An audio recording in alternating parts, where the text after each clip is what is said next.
lagi batuk terus kan, badan kurus kan. Udah gitu, ibu periksain lah ke puskesmas. Sama nggak mau meninjau, maka saya tekankan masalah laporkan mereka. Kenapa? Ya, Kenapa? ya indikasinya sudah ada pemufakatan jahat. Artinya dia sudah ada upaya perampasan hak bersama. Ya. Artinya nabrak Undang-Undang 26 tahun 2000 pasal 9 huruf E. Tapi punya perusahaan orang Prancis. Dari cerobong asap inilah jatuhnya debu batubara ke masalahnya. Belum ada kompensasi. Makanya ibu itu komen, ibu ya, karena batubara kan meledak tuh. Halo pemirsa Monev TV, udara dan praktik industri. Udara dan praktik industri ini kerap kali menimbulkan berbagai dampak. Sebenarnya, dua kata ini memiliki aturan yang disahkan Gubernur Ridho Fikardo. Kenapa? Untuk mengendalikan pencemaran lingkungan udara akibat praktik industri. Tapi kenyataannya, Monev mendapat laporan dari warga dan warga menduga penyakit ISPA yang diderita mereka di kawasan industri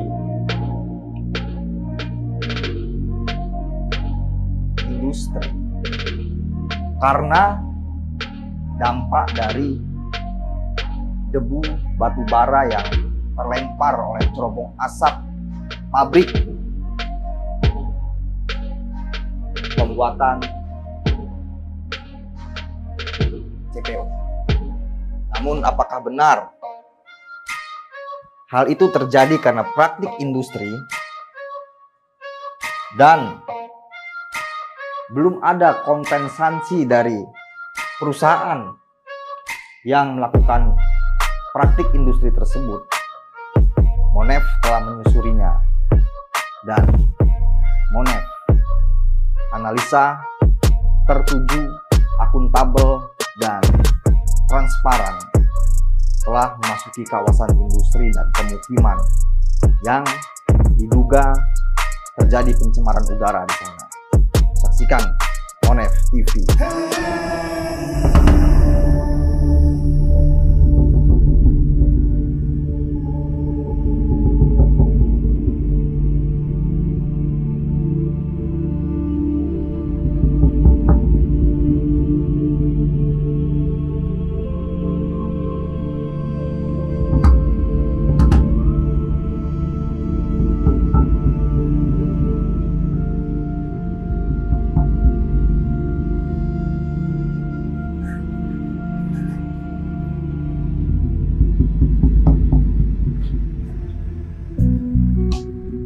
Tercatat pada Selasa 7 Februari 2023, warga Kampung Jambu, RT 023, lingkungan 2, Kelurahan Wailuni, Kecamatan Panjang, Kota Bandar Lampung, yakni anak dari Mas Yati yang berusia 60 tahun terinfeksi ISPA.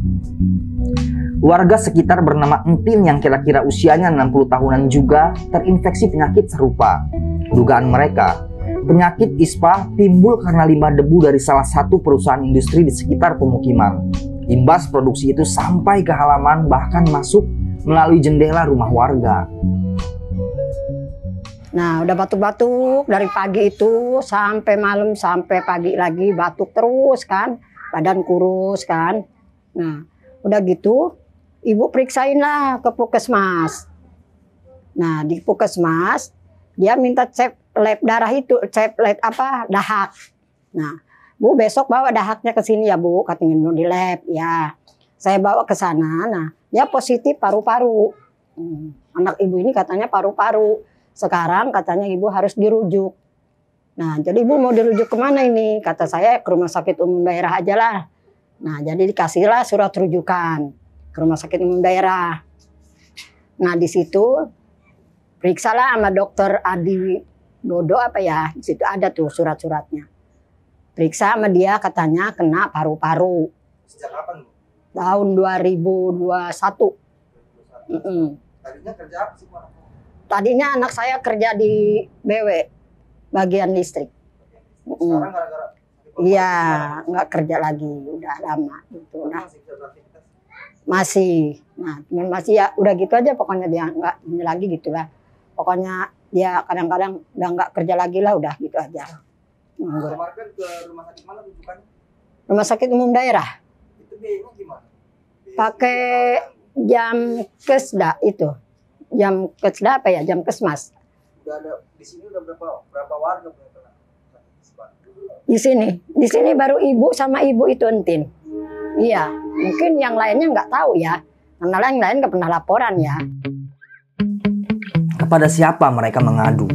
Mas Yati telah melaporkan kejadian ini kepada RT, lurah, dan pihak perusahaan.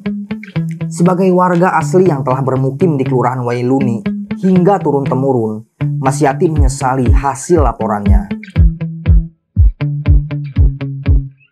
Karena ada pabriknya industri ini, debu batu baranya itu kan nudak ya kan. Pokoknya kemana-mana lah, kita ini duduk di sini nggak bisa ke muka kemana-mana, tanya orang ngontrak. Tempat tidur gatel semua, air hitam semua. Pakaian ini nggak bisa ngejemur gini nih, harus kalau kita angkatin gini-gini. Kalau nggak digini-gini gatel, hitam semua. Ini aja lagi musim hujan ya, mungkin dia lagi nggak produksi, jadi nggak ada ya. Coba kalau udah ini kemarau, produksi, nggak bisa deh kita duduk di luar begini, nggak bisa. Terbang, mawur, udah kesini semua, gatel. Pokoknya tempat tidur, rak piring semua di dalam itu. Kamar aja nyapu ibu itu dapat 1 baskom. Dalam kamar itu, debu batu bara itu. Tahu dari atas, tahu dari mana kan namanya masuk ya. Udah dikontrol sama satpam itu, udah dipoto-foto sama satpam. Security ini LDC. PT ini. Karena ini corongnya bener nih di sini nih. Dia memang produksi batu bara. Iya, kan dia bakarnya kan ini dia pakai ini batu bara. Ininya. Pabrik minyak. Perusahaan orang Prancis. Perusahaan orang belum ada. Belum ada kompensasi. Makanya ibu itu komen, ibu ya. Karena batu bara kan meledak tuh. Berapa kali bertaburan kan. Ibu lapor sama RT. Nggak pernah ditanggapin. Gimana nih Bu RT masalah batu bara nih, semakin parah. Habis gimana katanya, Bu? Udah ada keadaan begini. Ya keadaan begini apa? Kalau dulu sebelum misalnya belum ada rumah, udah ada pabrik, ibu mungkin nggak komen ya. Tapi kan ibu kan udah ada rumah dulu, pabrik belum ada. Nah. Sebenarnya, pengendalian pencemaran lingkungan telah tertuang dalam peraturan Gubernur M. Rido Fikardo yang tertulis begini. Setiap penanggung jawab usaha atau kegiatan yang kegiatan usahanya menimbulkan pencemaran udara wajib menanggung biaya penanggulangan pencemaran udara serta biaya pemulihannya. Dalam pasal 28 angka 1 bab 11 juga tertulis, setiap penanggung jawab usaha atau kegiatan yang kegiatan usahanya menimbulkan kerugian bagi pihak lain yang mengakibatkan terjadinya pencemaran udara wajib membayar ganti rugi terhadap pihak yang dirugikan. Lalu, dalam bab 8 tertulis juga pada pasal 24 angka 1, setiap orang atau penanggung jawab usaha atau kegiatan wajib melakukan upaya dalam rangka pengembangan ruang terbuka hijau. Monef menyusuri gang-gang sempit berbau menyengat dari praktik industri di kawasan Wailuni tempat Mas Yati dan Entin bermukim. Belum ada ruang terbuka hijau di sana. Meski kawasan itu diapit 2 hingga lebih perusahaan industri, anak-anak asik saja bermain di sempitnya gang yang kualitas udaranya entah bagaimana.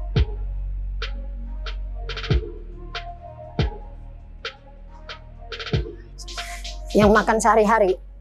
Ya ini dari kontrakan ibu 4 pintu. 4 pintu. 350 kali 4 1.400.000. Untuk bayar lampunya 150. Tinggal di 1.250.000. Nah, itu makanya kemarin batu bara meledak itu kan orang ngontrak paling komen. Kan gatel semua. Seandainya orang ngontrak paling pindah semua, ibu mau makan dari mana? Menghidupi anak 2 sakit semua. Satu kena gangguan jiwa. Yang anak pertama perempuan, di sana ikut suaminya. Yang ini di sini ya paru-paru basah, kan. Nah, iya. Jadi ibu dari mana makannya? Nah kan, gara-gara batu bara. Makanya ibu itu komen, lapor sama RT nggak ditanggapin, lapor sama lurah nggak ditanggapin. Ibu, iya. Camat ibu belum. Nah, belum pernah ketemu sama Pak Camat. Nah, jadi ibu lapor ke lurah, hari ini lapor ke lurah, besok ibu lihat Pak Lurah datang ke situ. Nah, begitu datang dari situ Pak Lurah tuh nggak ada tembusan apa-apa, adem-adem ayem aja.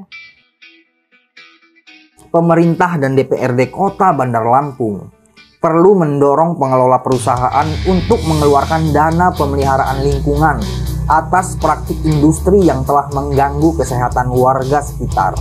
Bahkan dirasa perlu untuk merumuskan perwali tentang tanggung jawab moral ataupun material dari perusahaan industri kepada masyarakat sekitarnya. Tak ketinggalan juga perwali tentang sanksi-sanksi bagi perusahaan yang membandel terkait pengendalian pencemaran udara ini. Bau menyengat dari produksi ini sangat tidak nyaman bagi pernapasan. Apalagi di kawasan sekitar tampak banyak para bocah sebagai generasi penerus bangsa. Mereka memiliki hak untuk meraih masa depan. Mereka juga mempunyai hak yang sama untuk menghirup udara yang sehat. Padahal debu batu bara kan meludak. Tinggal diam aja. Nah itu, lurahnya pun diam, RT-nya pun diam, adem ayem aja gitu. Ya ibulah lapor terus ibu ke LDC kan. Ibu sendiri lapor. Iya, ibu ke situ. Lapor sama Sapam. Nah, ya inilah ibu setelah laporan ketiga kali. Nah, udah gitu ibu lagi duduk di pintu, ibu lagi ngopi. Tahu-tahu kopi udah hitam batu bara semua, nggak keminum. Ini badan langsung ke sini gatel semua. Waduh. Jadi ibu sempat emosi ya. Ibu ngambil jilbab, ibu pakai jilbab, ibu jalan ke situ ke LDC. Ibu lapor sama Sapam. Permisi Pak, selamat siang Bu. Ada apa? Saya mau laporan. Gimana sih Pak? Kata saya ini masalah batu bara. Jangan dibiarin loh Pak. Ini bisa-bisa menimbulkan TBC loh Pak. Dalam pasal 5 ayat 1 Undang-Undang Nomor 23 Tahun 1997 tentang pengelolaan lingkungan hidup menyatakan setiap orang mempunyai hak yang sama atas lingkungan hidup yang baik dan sehat. Kemudian pasal 34 ayat 1 dinyatakan juga penanggung jawab usaha wajib membayar ganti rugi dan atau melakukan tindakan tertentu bila usahanya itu menimbulkan pencemaran dan atau perusakan lingkungan hidup yang menimbulkan kerugian pada orang lain atau lingkungan hidup. Selain itu, dasar ideologi negara Kesatuan Republik Indonesia, Pancasila, telah menjamin keadilan sosial bagi seluruh rakyat Indonesia dan kemanusiaan yang adil dan beradab. Warga setempat sekaligus orang yang konsen membawa permasalahan pencemaran lingkungan di Wailuni, Agus Saparudin mengatakan, warga sudah sering komplain dengan pihak perusahaan tersebut. Namun, warga hanya bisa bertemu dengan satpam dari perusahaan. Ini adalah perusahaan milik investor Prancis yang disahkan oleh Bapak Rido Picardo pada tanggal 6 April, diresmikan ya, tahun 2016. Nah, dia memproduksi CPO untuk bahan biodiesel. Nah, menggunakan bahan bakar batu bara. Nah, selama berdiri ini masyarakat terkontaminasi dengan debu-debu batu bara. Artinya dari dampak pembakaran. Nah, setelah dari situ masyarakat sudah sering komplain, namun hanya sampai di security saja. Artinya sudah berulang kali makan komplain hanya sampai di security saja. Nah, tepat ya selama ini yang selalu diajak makan-makan hanya RT-RT saja. Masyarakatnya hanya nikmatin debunya. Agus Saparudin telah bertemu dengan 3 RT yang berada di ring 1 hingga ring 3 terdampak praktik industri PT tersebut. Bahkan, permasalahan ini pun telah diketahui oleh lurah setempat. Tapi masih belum menemu titik terang Keinginannya sekadar menerima kontribusi perusahaan bagi keberlangsungan hidup para warga sekitar. Nah ini kan penciuman tidak enak ini hasil produksi, dia kan menggunakan komia HCl untuk pencernian CPO. Dan endapannya ini ketika diproduksi, maka dia baunya seperti ini. Nah ini juga pencemaran lingkungan. Dari kebisingan juga ya? Ya kebisingan ya. Mesin dari mesin produksi, kebisingan dari mesin produksi ya. Jadi penonton setia, nggak ada warga sini yang kerja. Warga sini nggak ada kerja. Sementara ketika perusahaan berdomisili dalam satu wilayah wajib menyerap warga setempat. Tapi faktanya luar biasa sulitnya. Nah setelah itu tanggal 28 Satpam pun atau OB pun nggak ya? Ya hanya beberapa ya ada pun di security outsourcing bukan di LDC-nya. Nah setelah itu warganya saya buat hasil rapat, saya buat surat tanggal 25 Oktober yang ditandatangani oleh 3 RT 21 Bapak Heri Agus Herianto, RT 23 Bapak Agus Bagio, RT 22 itu RT saya Bapak Eko Wijaya. Nah tanggal 7 Novembernya saya bersama RT saya dengan salah satu warga Cijul itu melakukan pengecekan di seperti kita masuk di sebut oleh Pak Andi di pos security dinyatakan bahwa berkat itu sesuatu masih disampaikan ke pimpinan. Sebetulnya awalnya sih saya nggak terlalu muluk-muluk bang, nggak mau terlalu muluk-muluk bahwa untuk ke belakang bagaimana, mau saya ke depan mau bagaimana, kontribusi di masyarakat ke depan bagaimana masyarakat bekerja, intinya seperti solusinya apa. Tapi karena dia orang membuat rekayasa seperti ini, rekayasanya mereka rapat dengan lurah. Merasa geram karena dipermainkan, Agus merancang surat untuk dikirim ke perusahaan pusat, bahkan komisarisnya di Eropa. Surat berisikan 70 tanda tangan warga itu memuat permohonan agar pihak perusahaan pusat meninjau kegiatan produksinya di Kelurahan Wailuni, Kota Bandar Lampung.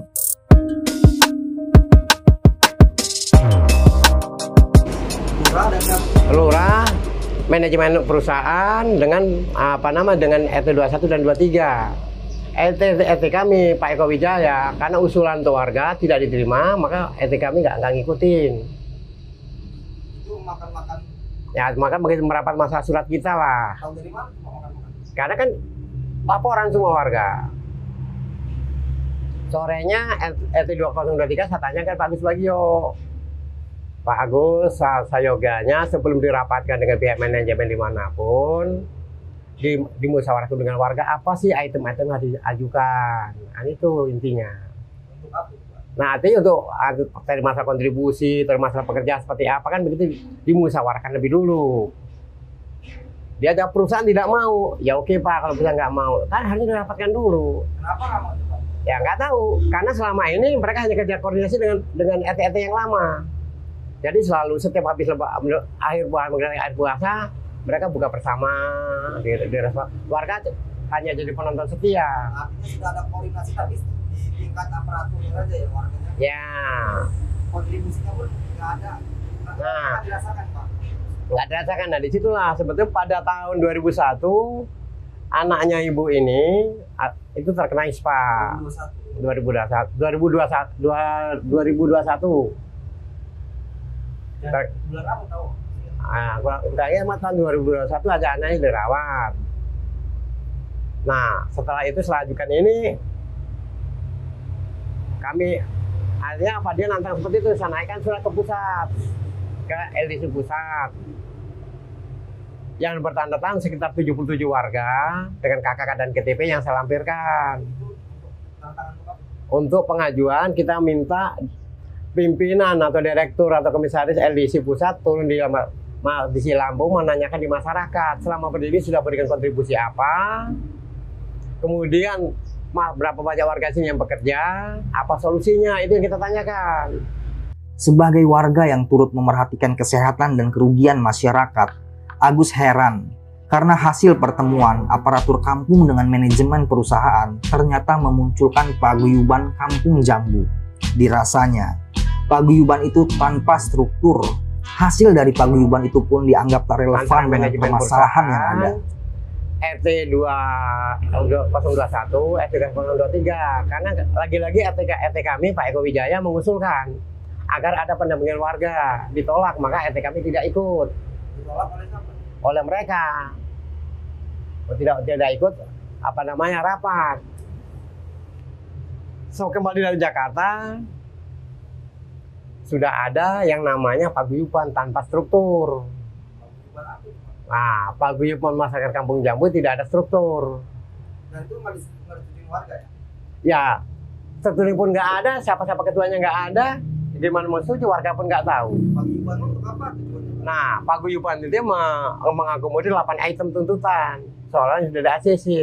Yang tuntutan menurut saya itu tidak relevan lah.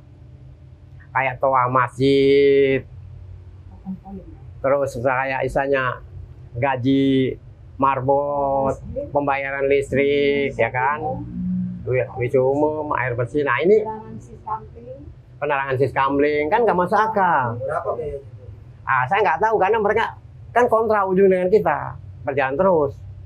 Nah di sini yang terjadi sebetulnya. Nah karena kepala sudah ini, saya buat surat lagi ke DPR.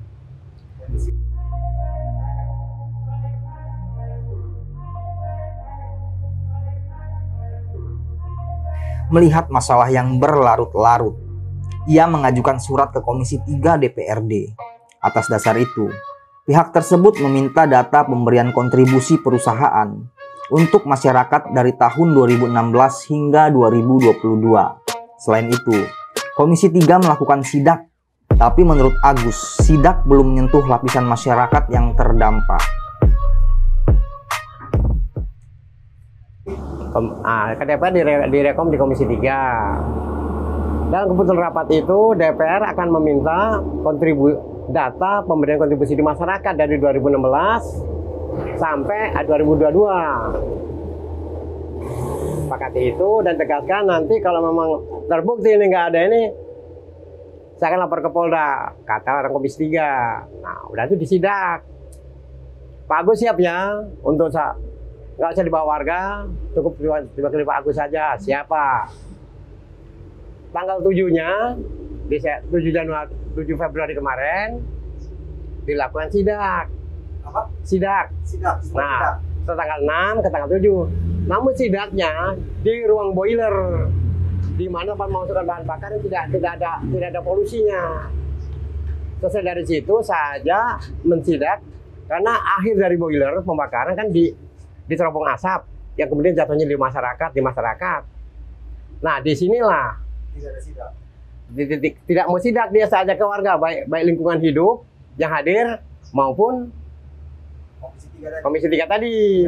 Tidak mau ke lapangan. Tujuan saya ke lapangan itu langsung meninjau Ibu Entin yang baru beberapa saat baru pulang dari rumah sakit karena terkena ISPA. Yang diduga dampak polusi batubara, diduga ini ya. Karena yang banyak debu hanya batubara dari sini. Tujuan saya ke sana, cuma mereka menolak semua.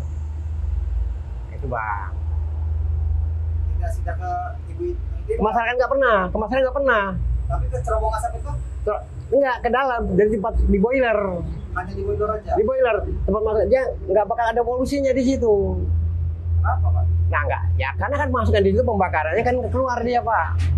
Keluarnya polusi itu setelah ada pembakaran dari batu bara. Ada permufakatan jahat berdasar keterangan Saparudin. Ada perampasan hak bersama yang menabrak undang-undang tentang hak asasi manusia. Agus berkeyakinan dana CSR telah dialokasikan perusahaan. Tapi mengapa masyarakat mendapat jatah sembako setiap tahun saja? Nggak mau meninjau. Maka saya tekankan, mau saya laporkan mereka. Kenapa? Ya indikasinya sudah ada pemufakatan jahat. Artinya dia sudah ada upaya perampasan hak bersama. Artinya nabrak Undang-Undang 26 tahun 2000 pasal 9 huruf E tentang hak asasi manusia, perampasan hak kemerdekaan masyarakat. Nah, sanksi pidananya jelas karena ini ada pemufakatan jahat, berarti dia nabrak pasal 41. Karena ini dari beberapa oknum dari beberapa instansi. Pasal 41 itu jelas. Artinya berapa? Sanksi pidana. Barang siap pada pembukaan jahat atau perbantuan melakukan pelanggaran hak asasi manusia, maka akan dipidana sesuai ketentuan pasal 36, 37, 38, 39, dan 40. Ini sebetulnya ini yang mau kita ungkap. Juga kalau jelas dan pelanggaran undang-undang tentang CSR ini sangat jelas. Kalau Undang-Undang Nomor 32 tahun 2007. Ya, CSR itu kan wajib dan saya berkeyakinan sudah dialokasikan. Saya yakin kalau orang Eropa, saya 1000% bukan lagi 100%. Itu apa yang untuk beli toak masjid air bersih itu, Pak? Ya, Allah alam, saya nggak tahu. Yang pasti kalau dari orang Eropa, apalagi Prancis, itu dia nggak mau bermasalah segala persoalan yang menyangkut dana pasti dialokasikan. Berapapun nominalnya itu dialokasikan. Jadi kalau orang Prancis Nggak pernah ada masyarakat nggak merasakan itu, Pak, ya? Bisa ditanya langsung ke masyarakat, hanya menikmati debu, berada di kebisingan. Nah, kemudian kemarin setelah saya gebrak ini baru ada yang namanya beras 5 kilo, minyak 2 liter untuk 1 tahun. Dari awal menyusuri Kampung Jambu dan selesai wawancara dengan Mas Yati bersama Agus Saparudin, Monef masih merasakan aroma menyengat yang tak sedap. Rasanya, penelitian terhadap praktik industri yang bisa jadi berakibat konflik sosial antara perusahaan dan masyarakat ini teramat sayang untuk dihentikan. Pada kesempatan yang akan datang, Monef akan kembali ke sini untuk monitoring mutu udara Kampung Jambu atas praktik industri. Apakah benar ISPA yang diderita keluarga Mas Yati dan Entin karena pencemaran udara akibat produksi industri? Muhammad Al-Farizi, Monef TV melaporkan.